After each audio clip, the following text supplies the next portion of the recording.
Hello everyone and welcome back to the channel. Pleasure to have you all here. Pleasure to be back. So, if you haven't heard, Colleen Ballinger, I'm not exactly sure how to pronounce her last name, has been accused of child grooming, and she's obviously denied it, and she put out an apology video, which people have just been reaming over the last, 4 or 5 days?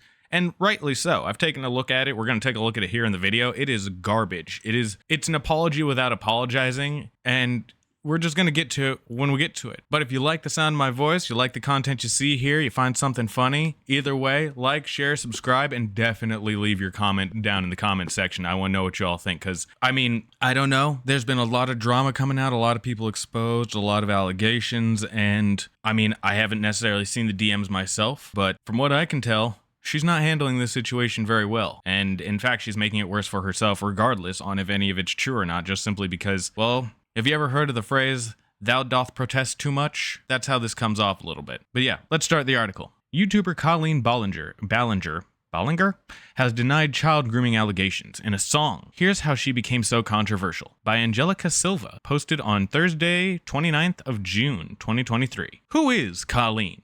She's an American comedian, YouTuber, actress, and singer.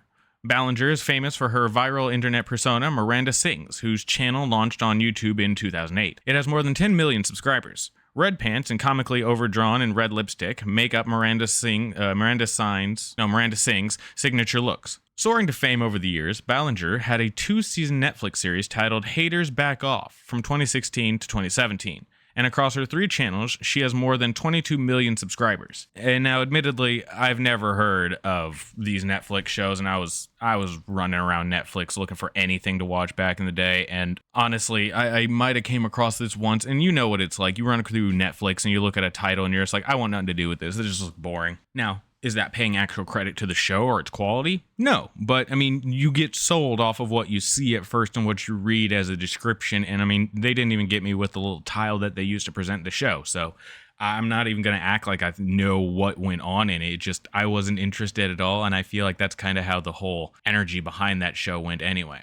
Now, what is she accused of? Child grooming and behaving inappropriately with minors. Public allegations against her date back to April 2020, when 22-year-old Adam McIntyre, I believe it's McIntyre, uploaded a video to YouTube titled Colleen Ballinger, Stop Lying. After meeting in 2014 and again in 2016, McIntyre became involved in a friendship with her. He was 14 at the time, Ballinger was 29. McIntyre says his friendship with Ballinger was exploitative, alleging she used her power to get free labor from him, including him writing content for her Miranda Sings character without receiving payment. He also alleges Ballinger and her friend, YouTuber Coy DeSoto, mailed him lingerie that DeSoto had worn over his clothes during a live stream when McIntyre was 13. Wow, that's disgusting. The picture here seemingly isn't loaded or has been removed. Moving on to the next bit of the article, multiple allegations surfaced. Earlier this month, Rolling Stone published interviews with 4 former fans of Ballinger, all accusing her of behaving inappropriately during their interactions. McIntyre was one of them. They told the publication their behind-the-scenes interactions with Ballinger were toxic, exploitative, and hurtful. Ballinger did not respond to Rolling Stone's request for comment.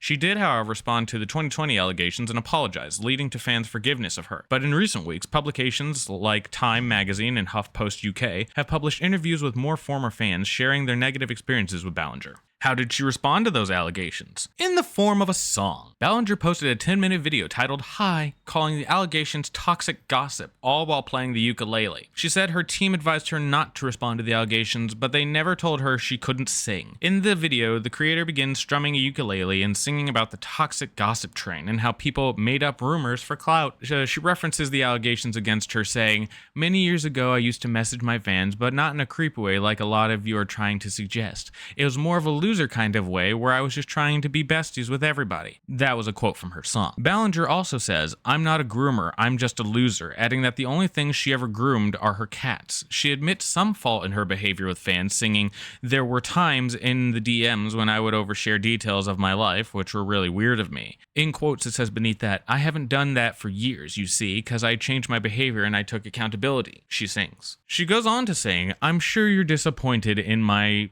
shitty little song. I know you wanted me to say that I was 100% in the wrong.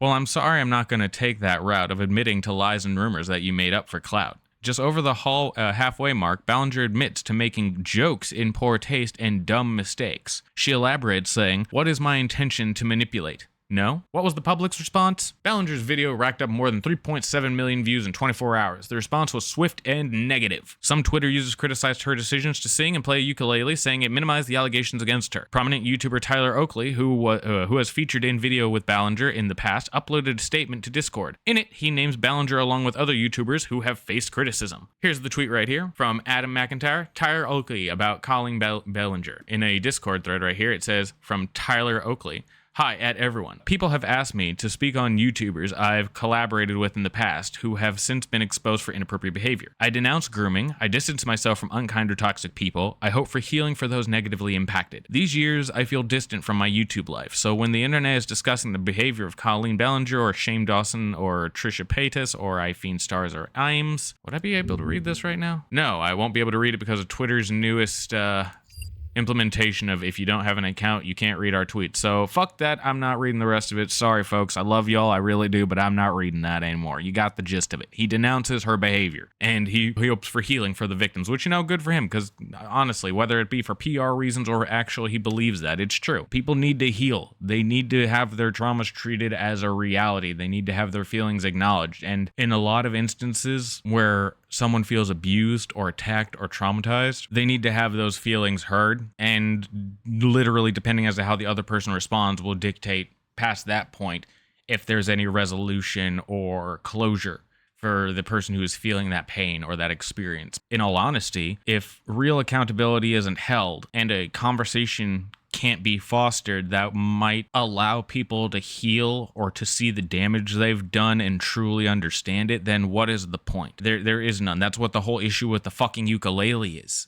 You want to minimize the people that feel affected by you and were hurt by you or felt belittled or harassed or just put in really suggestive situations that they were never ready, prepared for, or consented to. And then you minimize it with a frickin' song by playing a damn ukulele like someone's gonna care. Like your primary YouTube audience is gonna be like, oh, yay, look, she's playing the ukulele. No, with the things that you were accused of, with the allegations that were coming out against you from all these multiple people, regardless of clout, again, it's a simple matter of you need to approach these situations with tact, and that's what she failed to do. Continuing on from there, after the Twitter thread, it says, McIntyre, who has been in the center of several of the allegations, expressed disappointment at Ballinger's response, calling her an evil woman in his tweet. Adam McIntyre's tweet says, as much of Colleen discredited and made fun of me, I'm glad her video did one thing: show you all exactly the type of evil woman she is, that a lot of us have experienced over the past few years behind the scenes. The mask has slipped. Everyone meet the real Colleen Ballinger. Ballinger has been on tour in the US recently, performing as Miranda Sings, with more than a dozen tour dates scheduled between June and August. And admittedly, those people that paid for those tickets, they're probably families, they probably have kids, they don't know what's going on or they don't care, because honestly, by the end of the day, whether she's good at playing the ukulele or not, she's just a glorified TV babysitter. It's the same idea of they probably put their kids in front of her, listen to the songs, clap along, let the kid get happy, and then they slowly walk off to go do whatever errand or task they have to do in the house, and their kid is distracted. Or at least that's my interpretation of her channel and the small bits that I've seen. Now, let's move on to the actual apology video and see if you all feel the same way I do on it just being a mockery of the whole situation and nothing more than trying to discredit victims that, at least from the way they wish to present themselves in the situation that they went through, were hurt by, were abused through, were harassed in, were just ultimately made uncomfortable with someone that they idolized or were a big fan of. All right, so we're here. We're going to watch the video, and again, please let me know what you think about this down in the comments, because this is a shame. For someone that is supposed to have been considered a professional, you know what I mean, a musician, you would imagine she'd have more tact when it comes to how to deal with such controversies within her career. Do those eyes look sincere? Do they look like they're ready to apologize for anything? No, they do not. They look combative. They look ready to fight. That's already a sign that this isn't necessarily going to be the video that people might have thought it was when she first posted it. So a lot of people are saying some things about me that aren't quite true. Doesn't matter if it's true though, just as long as it's entertaining to you. My question to her about it not being true is, what evidence has she proven or provided alternatively to the claims people have made against her? What has she done in order to defend herself? Because sure, fine, let's give her the benefit of the doubt and let's say they aren't true. Has she done anything at all to disprove that? And if she has it been of anything substantial? Because I haven't heard or seen anything. It's just been this video. Other than the original apology she did back in 2022 for the stuff she did in 2020. And since it's come back up, this is the most we've gotten. Toxic gossip train, tie me to the tracks and harass me for my past.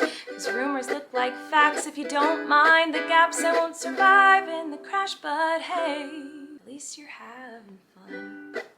No, I'm not having fun. Nothing about having to talk about people who were victimized by someone that, by all accounts, if you looked at them on the street, you wouldn't assume did things like that. But you know what? If they are being genuine, if they are being truthful and their experiences are real, then yeah, you need to be held accountable. You need to, I wouldn't say put you on a railroad tracks like you're reciting in your song about the toxic gossip train. Sounds pretty morbid if you ask me. But still, if you want to victimize yourself so much, even though you caused other people to be victims and now that you're being targeted for it, presumably via allegations and rumors, according to you in this instance, that's not how this works. To my understanding, our modern world is supposed to be if someone approaches you and say something bad happened to them, yes, it's best to provide evidence to say for a fact that happened, but we're to believe most victims when most of the time people aren't going to have any random incentive to just look at someone and be like, you're an abuser, you're a manipulator, you are a groomer. Like, at least in my life, I've never experienced people on a broad scale that behave like that without cause, without reason, without purpose. And I mean, yes, clout could be a purpose, but I mean, really though. Even though my team has strongly advised me to not say what I want to say, I recently realized that they never said that I couldn't sing what I want to say.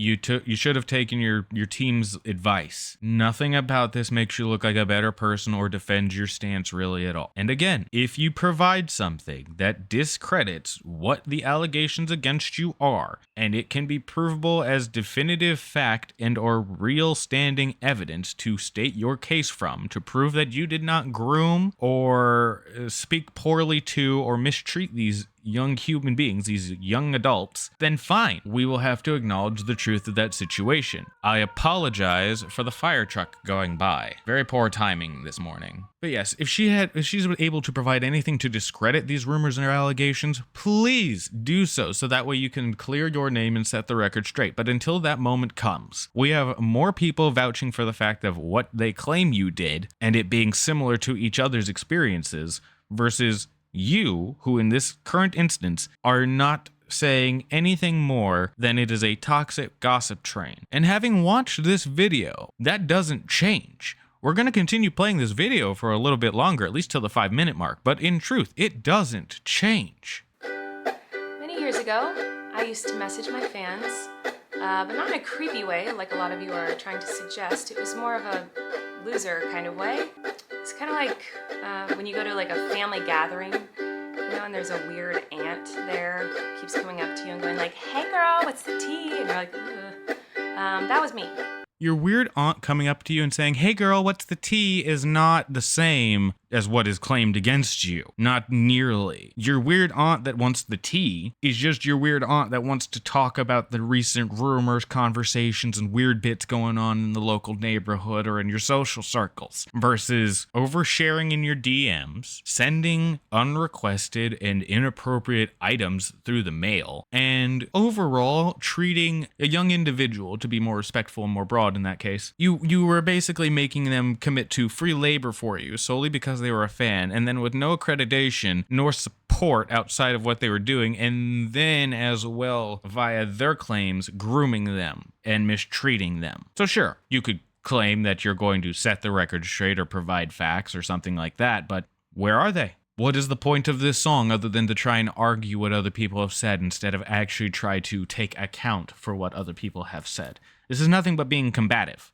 There were times in the DMs when I would overshare details of my life, which was really weird of me. I haven't done that for years, you see. because I changed my behavior and I took accountability. You changed because you're 29 and you finally found out what privacy means and how disclosing too much might put you at risk. A lot of the times that just isn't what ends up happening. It's like we are much more willing to take risks when we are younger and speak much more genuinely and boldly, whether we actually take account for those actions or we think about the repercussions for them in the future. That's just what we do. You can say you change character, and yes, enough. I'll admit that, I mean, as a broad scope, we all change in those ways for the most part. We all find those small little things within society that we learned when we were younger might have been more brash of us, and as we get older, need to be more reserved. So you don't get any special brownie points for that. You still treated people, according to the allegations, very improperly. And no matter your current context, no matter your current perspective,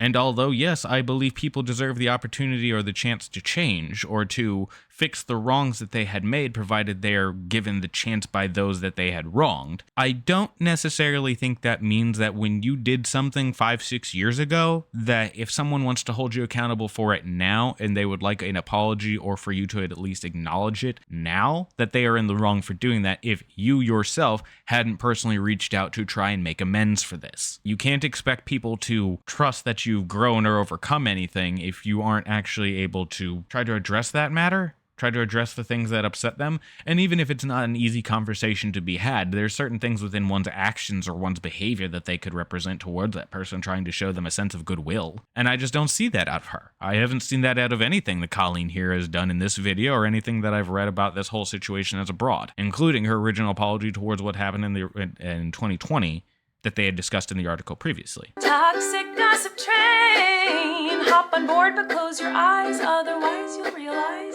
that the train is made of lies and that person you despise maybe didn't deserve to die, but hey, at least you're having fun. See, this is one of those moments where I hear what she's saying through this song and I'm interpreting that she is internalizing everything everyone says in the comment sections or in articles about her. And admittedly, I can understand how it's hard to differentiate what people claim who your internet personality is and who versus who you actually are. Now, granted, they could be the same person in this instance. She could very well not separate her internet personality from her social personality, which I understand. However, when people are making such allegations against you and you choose to take such a combative stance to not even pay respect to the fact that these may actually be how these people feel, that doesn't paint you or what you're doing or anything that you've produced in a good light. And if anything, it might make what you've produced in the past appear in a worse light, solely because of the fact that you seem disingenuous. And then it brings into question the character of all of your previous, actions. Because if you're being disingenuous now with something that to these people may genuinely be something they were hurt and affected by, of which they want you to take accountability for and acknowledge and apologize for, you're here not doing that and making a ridiculing ukulele-based song in your, what would we call this? I wouldn't necessarily call it minimalistic, but a more modern style house. Obviously, she has things well taken care of, and yet she still chooses to internalize the word despise from all the comments that she receives, when it's just like, well, yes, when people are going to be critical of you, that means they do not like you. If they believe what the allegations against you are, they're going to greatly dislike you, possibly even hate you. But to identify a whole audience of people that are criticizing you on the internet for actions that you may or may not have taken, but are being claimed against you by a large group of people, or at least a substantial group of people, you need to acknowledge that and not be as combative as this is, especially if you are truly innocent of the things you claim to be. Again, thou doth protest too much. In all seriousness, I do think it's really important to hold people accountable for their mistakes. We should hope that everyone can learn from their mistakes and grow and change their behavior and be a better person. And this is something that I've always tried to do when I make mistakes, and it's something that I will continue to try to do. What? Oh, you don't care? That is underselling how much that would have actually mattered if she might have continued on to that statement. If she had finished that thought, that might have given some level of solace to the people around. Not much, but maybe enough to give off at least the perception that she is being thoughtful about this situation and not just going to dismiss the actual conversation that could be had by turning it into a snide lyric for her song. Your goal is to ruin the life of the person you despise while you dramatize your lies and monetize their demise. I feel like I can already hear the comments on this video. She's gaslighting, manipulating. Oh, she's a narcissist and a rat. I would never make a mistake like that. It's not that we wouldn't make a mistake like that, Miss Colleen. It's actually much more simple than that. No one is perfect, but accountability takes many forms, none of which are typically combative, unless you truly stand by your stance, of which case is going to put you in a hot seat, because there will always be people that stand against that perspective, as in, they have a problem with you, you have a problem with them having a problem with you, ergo, it's just going to be an endless war. It's going to be a nonstop battle. That's why in moments like this, we have to be more tactful, more reasonable, more understanding to the fact that these people who, whether we remember it or not, or whether we believe it or not, feel like we hurt them. And even if that's hard to hear or understand, and even if it's hard to communicate in at least that moment, we need to be open to that opportunity to truly treat their feelings with respect and acknowledge them as truth, but hopefully they will offer us the same opportunity to explain where our misunderstandings were, why we behaved in such a way. And that's not to necessarily excuse our behaviors, because let's be fair, there are always behaviors that each of us might interact in or might exemplify that are not necessarily excusable and could be considered toxic or negative or ill-willed. And whereas, yes, those are problematic, it's just a simple matter of humanity. We will all exemplify that at one point or another. It would take a true saint not to, but the real value in it, the true sign that someone is willing to grow, or that someone has the desire to see the conversation through to the end and have a true resolve and have a resolution, is the ability to converse about it, not just to combat it. To be able to express why this thing happened and where it came from, but to also, and more importantly, hear why this person was affected or how it's affecting them, and then trying to understand why that is. Because that great separation is what causes things like this, where they just want to see the one side of their own and reject all others. All of you are perfect, so please criticize me. Bring out the daggers made from your perfect past and stab me repeatedly in my bony little back. I'm sure you're disappointed in my shitty little song. I know you wanted me to say that I was 100% in the wrong. Well, I'm sorry, I'm not gonna take that route. I don't believe that you need to say I'm 100% in the wrong, because that's not necessarily true either. Again, there are many situations in this that you might not have understood at that time due to ignorance, due to immaturity, due to just a childish mind overall, just someone who is living in the moment, that those behaviors at that time to you were not weird or bad because of the circles and or life you had lived, but to those around you, they were. It's not necessarily that you were being malicious or you were intentionally being mean or evil or manipulative or abusive. Not necessarily. Maybe you were. I don't know. I'm not in your head. But the simple reality is that the choices that you had made at that time have come back to haunt you now. And I'm saying this being a person who, and I'm sorry to admit this to everybody on here, but I was a pretty shitty person. I'm not going to lie about that. I was not the nicest one out there. And admittedly, I've paid for it. We all have to pay for what we've done, for the things we've said, for who we hurt, for everything. Because at one point or another, people are going to get hurt. You are going to hurt someone else. They're going to hurt you. And by just remaining hard-headed about it, even if, again, you did nothing wrong, by not being able to engage in a real, genuine conversation about it, where people can be heard out on both ends of the spectrum, you're doing a disservice to this whole situation, and you would have just been better off staying silent. Absolutely silent. It's not that we want to see you ruined, or at least not for me. I don't care about you. I don't know you, Colleen. I don't know this woman. But it's like, to see someone be so flagrantly disregarding of other people's experiences with them, and then when given the opportunity to try and vocally address it, to be just so condescending, just because to them they feel like they've been slighted by a group of people that may truly believe that they were hurt or affected or abused by this person, and then for them not to be heard out. I could just imagine what it would be like to be the victim of this, a victim of hers, to have this thrown in your face immediately after. It's disgusting. But as I promised, we're at least going to make it to the 5-minute mark, and I'm going to make sure we get to 5:19 so that way we get the full real 5 minutes. She did some things that I do not like in her past, so everybody gather round, cause we're about to attack. Your loaded lethal weapon is your fingers on the keys. You don't need any armor when you can hide behind a screen. My reputation's deceased. Miranda, you shot your own reputation.